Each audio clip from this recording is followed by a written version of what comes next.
ఆదికాండము 34వ అధ్యాయము. లేయా యాకోబునకు కనిన కుమార్తె అయిన దీనా ఆ దేశపు కుమార్తెలను చూడవెళ్ళెను. ఆ దేశము నేలిన హివ్వీయుడైన హమోరు కుమారుడగు షెకెము ఆమెను చూచి ఆమెను పట్టుకొని ఆమెతో శయనించి ఆమెను అవమానపరచెను. అతని మనస్సు యాకోబు కుమార్తె అయిన దీనా మీదనే ఉండెను. అతడు ఆ చిన్నదాన్ని ప్రేమించి ఆమెతో ప్రీతిగా మాట్లాడి, ఈ చిన్నదాని నాకు పెండ్లి చేయమని తన తండ్రి అయిన హమోరును అడిగెను. తన కుమార్తెను అతడు చెరిపినని యాకోబు విని, తన కుమారులు పశువులతో పొలములో నుండినందున వారు వచ్చు వరకు ఊరకుండెను. షెకెము తండ్రియగు హమోరు యాకోబుతో మాట్లాడుటకు అతని యొద్దకు వచ్చెను. యాకోబు కుమారులు ఆ సంగతి విని పొలములో నుండి వచ్చిరి. అతడు యాకోబు కుమార్తెతో శయనించి ఇశ్రాయేలు జనములో అవమానకరమైన కార్యము చేసెను. అది చేయరాని పని గనుక ఆ మనుష్యులు సంతాపము పొందిరి. వారికి మిగుల కోపము వచ్చెను. అప్పుడు హమోరు వారితో, షెకెము అను నా కుమారుని మనస్సు మీ కుమార్తె మీదనే ఉన్నది. దయచేసి ఆమెను అతనికిచ్చి పెండ్లి చేయడి. మీ పిల్లలను మాకిచ్చి మా పిల్లలను మీరు పుచ్చుకొని మాతో 1000 మంది మా మధ్య నివసించుడి.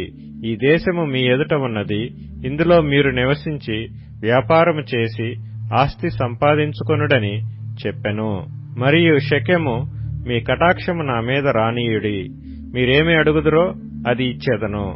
ఓలియు కట్నమును ఎంతైనను అడుగుడి, మీరు అడిగినంత ఇచ్చేదను. మీరు ఆ చిన్నదాని నాకు ఇయ్యుడని ఆమె తండ్రితోనూ ఆమె సహోదరులతోనూ చెప్పెను.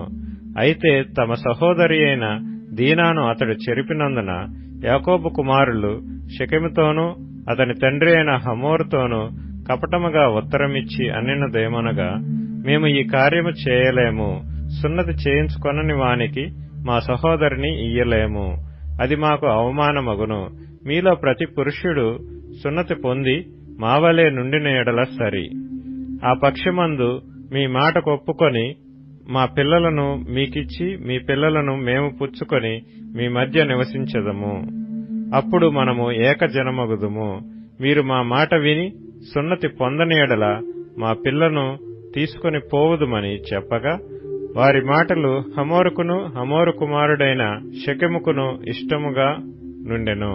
ఆ చిన్నవాడు యాకోబు కుమార్తె యందు ప్రీతి గలవాడు గనుక అతడు ఆ కార్యము చేయుటకు తడువు చేయలేదు. అతడు తన తండ్రి ఇంటి వారందరిలో గనుడు.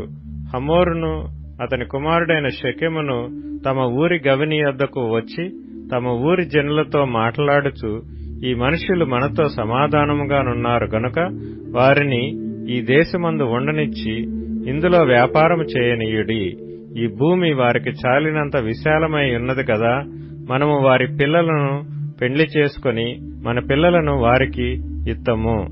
అయితే ఒకటి, ఆ మనుష్యులు సున్నతి పొందినట్లు మనలో ప్రతి పురుషుడు సున్నతి పొందిన ఎడలనే మన మాటకు వారు ఒప్పుకొని మనలో నివసించి ఏకజనముగా నుందురు.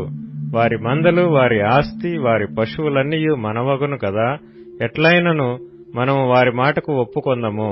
అప్పుడు వారు మనలో నివసించెదరనగా, హమోరును అతని కుమారుడగు షెకెమును చెప్పిన మాట అతని ఊరి గవిని ద్వారా వెళ్ళు వారందరూ వినిరి. అప్పుడు అతని ఊరి గవిని ద్వారా వెళ్ళు వారందరిలో ప్రతి పురుషుడు సున్నతి పొందెను. 3వ దినమున వారు బాధపడుచుండగా యాకోబు కుమారులలోనిద్దరు, అనగా దీనా సహోదరులైన షిమ్యోనును లేవీయు తమ కత్తులు చేతపట్టుకుని ఎవరికీ తెలియకుండా ఆ ఊరి మీద పడి ప్రతి పురుషుని చంపిరి. వారు హమోరును అతని కుమారుడైన షెకెమును కత్తివాత చంపి షెకెము ఇంట నుండి దీనాను తీసుకొని వెళ్లిపోయిరి.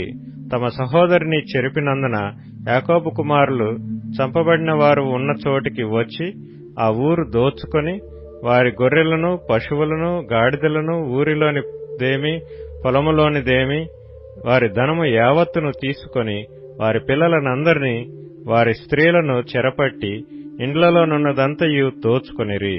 అప్పుడు యాకోబు షిమ్యోనును లేవీని చూచి, మీరు నన్ను బాధపెట్టి ఈ దేశ నివాసులైన కనానీయులలోను పెరిజ్జీయులలోను అసహ్యునిగా చేసితిరి.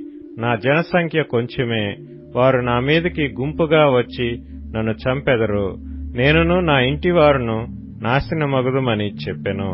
అందుకు వారు, వేశ్య ఎడల జరిగించినట్లు మా సహోదరి ఎడల ప్రవర్తింపవచ్చునా అనిరి.